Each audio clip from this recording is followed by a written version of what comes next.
gusto nos acompaña el secretario del Tesoro de Estados Unidos, Scott Benson. Señor secretario del Tesoro, ¿puede arreglar esto? ¿Puede usted y Eche y Tony? ¿Puede hacer que EHOT entre ahí para arreglar la Oficina de Estadísticas Laborales antes de que se cause más daño? Bueno, Larry, es un gusto estar contigo y sí, es un problema real. Como dijiste, si la Fed dice que depende de los datos y los datos han sido atroces, entonces parece que probablemente se necesitan algunos recortes compensatorios aquí o que el tamaño del recorte de este mes debe recalibrarse y claro, se podría arreglar, cualquier cosa se puede arreglar. Solo tienes que, primero tuvimos que establecer que estaba roto, cosa que hizo el presidente Trump. Ahora tenemos que ponernos a arreglarlo. Y no estaba funcionando tan bien antes de eso, esa especie de idea perezosa de que habían bajado a estos bajos niveles de respuesta, tasas de respuesta del 30 o 40% y que intuían el equilibrio. Sabes, intuir el equilibrio es pasar de lo cuantitativo a lo cualitativo. Necesitamos buenos datos empíricos y eso no es fácil de conseguir, pero tienes que querer llegar ahí y nosotros queremos llegar ahí.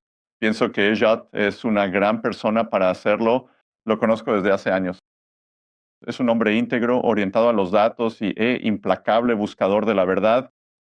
Secretario, usted sabe, usted mencionó recalibrar la reunión de este mes. Es un punto interesante. Quizás deberían subir medio punto. Y mucha gente piensa, gente muy distinguida piensa que deberíamos tener una tasa de fondos federales del 3% para finales de año. Ya estamos en 4,5. Me parece que van a tener que hacer algunos movimientos más grandes, ya sabes, a la luz de estos números, pero también están las condiciones del mercado, como dije. El doctor Copper no ha ido a ninguna parte. Los precios de la madera están bajando. La curva sigue invertida, cosas de ese tipo. Quizás la Reserva Federal recalibre. Quizás deberían. Bueno, debieran. A ver si lo hacen. Eso, como dijo famosamente John Maynard Keynes, señor, cuando los hechos cambian, cambio de opinión. ¿Qué hace usted? Y resulta que no teníamos buenos datos. Sí, claro, absolutamente. Entonces, permítame preguntarle en primer lugar sobre la membresía en la Reserva Federal. Steve Myron, presidente de SEA, se tomará una licencia para ir a la Reserva Federal. ¿Crees que el Senado republicano podrá derrotarlo en la reunión del FOMC en 10 días? ¿Hay tiempo suficiente? Lo hago. Yo creo que podría ser elegido el día 10, así que... Está bien, tan pronto como el día 10. Ahora, el segundo caso puede ser un hueso más duro de roer. El presidente Trump ha despedido a Lisa Cook. La ha despedido, ya sabes, por acusaciones de fraude hipotecario, residencia principal y demás. Pero para él es el ejecutivo, es el comandante en jefe, es él quien determina la causa. Él la ha despedido. ¿Qué sucede aquí? ¿La administración nominará a alguien para ocupar su lugar o hay alguna manera de evitar que ella esté en la próxima reunión del FOMC de la que acabamos de hablar? Después de todo, si la han despedido, no debería votar sobre la política monetaria, cosa que ni siquiera pudo entender en su propia solicitud hipotecaria. ¿Qué pasa con Lisa Cook? Bueno, Larry, antes que nada, la doctora Cook no ha dicho que no lo hizo. Ella no ha dicho... Ella no lo hizo. Ella sigue hablando de procesos, no de hechos. Entonces, ya sabes, lo que hemos visto es que ella está diciendo, ya sabes, ella y su abogado fueron a la corte y dijeron que el presidente Trump no tiene derecho a despedirla por una causa. Y claramente hay causa aquí. Y como con tantas de las políticas del presidente Trump, hemos visto que estos tribunales activistas se interponen en el camino. Ya sabes, ellos han ralentizado el proceso, pero eventualmente, si esto tiene que ir de manera expedita a la Corte Suprema, el presidente Trump está ganando victoria tras victoria, que los demócratas en general, el establishment en general, han decidido que la única manera de detener al presidente Trump es a través de los tribunales, ya sabes, a través de estos tribunales regionales. Y eso está resultando muy insatisfactorio porque eventualmente son revocados. Bueno, lo interesante aquí, Scott, es que la Fed, mira, la Corte Suprema acaba de suspender la decisión de un tribunal inferior y ahora ha dejado fuera a un comisionado de la Comisión Federal de Comercio. Quiero decir, esa persona esencialmente ya no es comisionada de la FTC. Así que me pregunto, ¿eso podría ser aplicable? La Corte Suprema tomó esa medida, tal vez eso sea aplicable a la situación de Lisa Cook. Quiero decir, si el presidente la despide, ya sabes, debería sacar sus cosas del edificio. Ella se va y no habrá reunión del FOMC para ella.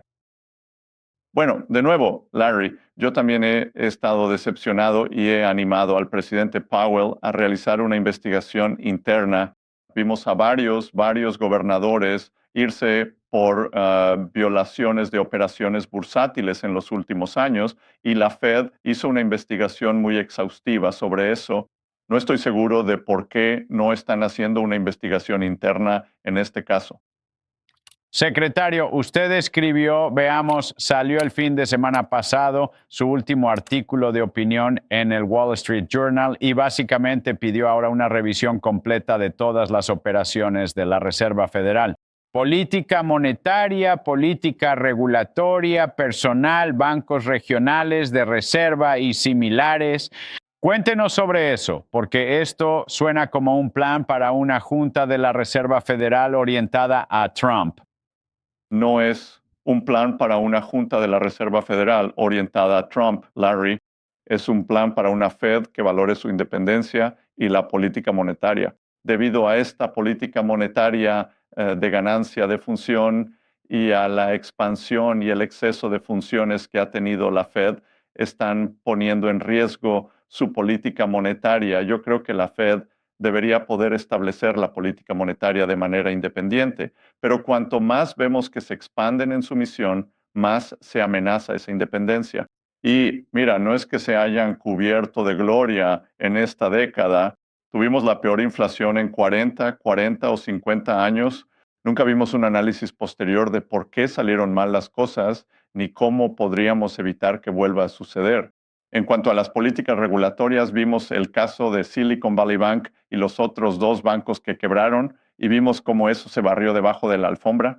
Y esto, la independencia de la Fed existe porque tienen una relación especial con el público estadounidense. Ellos pueden ser nombrados sin restricciones presupuestarias porque el pueblo estadounidense cree que están por encima de cualquier reproche.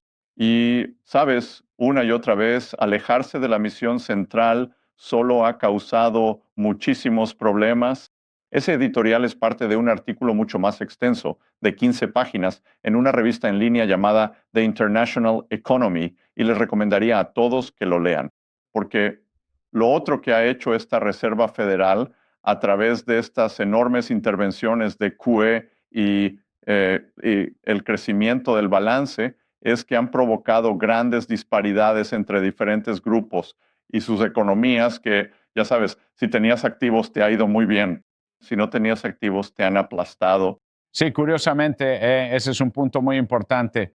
Mucha gente no se ha beneficiado de eso. Sabes, estamos viendo evidencia en las encuestas y quizás algo de evidencia electoral de que el voto joven que el señor Trump captó también. Sin embargo, los de la generación Z se están alejando del Partido Republicano debido a un problema de asequibilidad. Quiero decir, de alguna manera los empleos que desaparecieron, y creo que hay una tasa de desempleo del 10,5% para los jóvenes, eso es un problema. Ese es un problema de la generación Z. Puede que sea un problema aún mayor. Entonces, ¿es momento de que la Reserva Federal haga qué, señor secretario? Esa es realmente la gran pregunta. Si vas a reemplazar la gestión de la Reserva Federal y Jay Powell se irá la próxima primavera, ¿con qué lo reemplazan?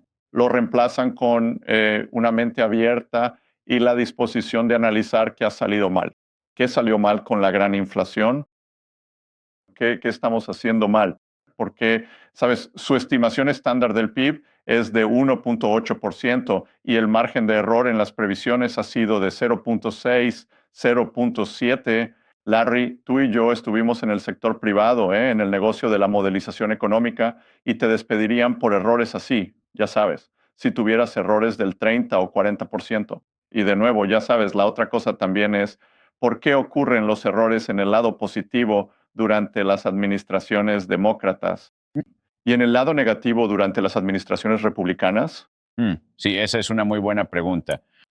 Dos más rápidos. Yo sé que eres un tipo ocupado. Número uno, ¿qué tal mi King Dollar? No vi ninguna mención de King Dollar en su artículo de opinión. Sé que no lo olvidaste. Debe estar guardándolo para algo, señor secretario. Bueno, mira, Larry, yo tengo un día muy ocupado y con el presidente Trump, la mayor parte del trabajo es nocturno.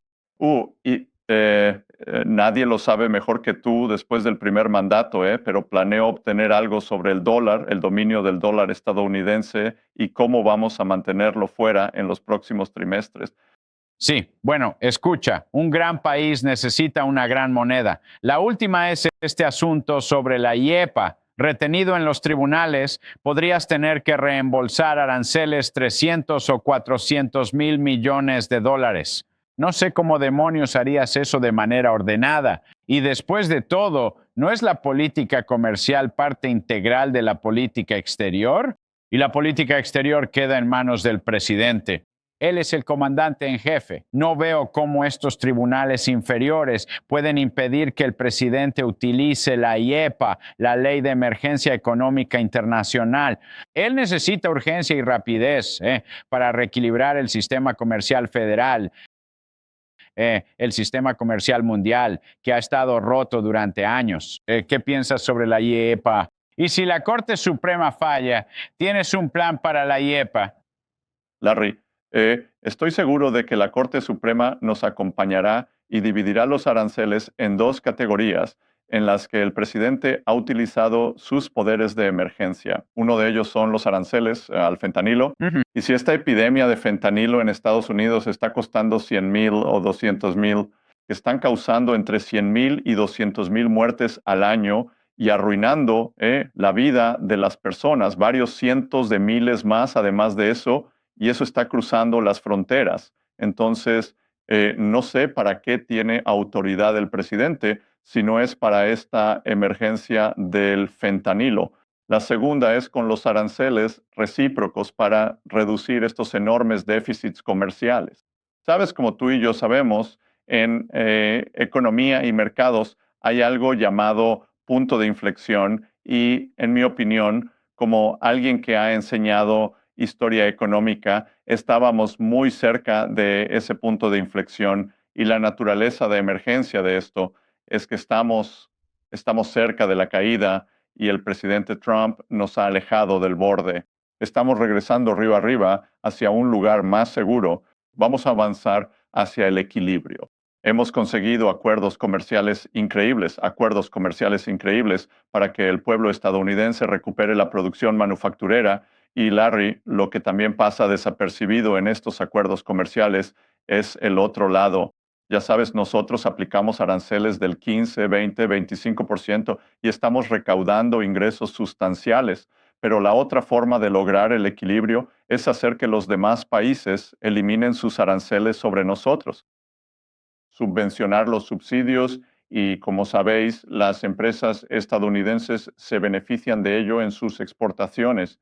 Yo esperaría ver un gran aumento en las exportaciones debido al otro lado de la ecuación del que nadie habla.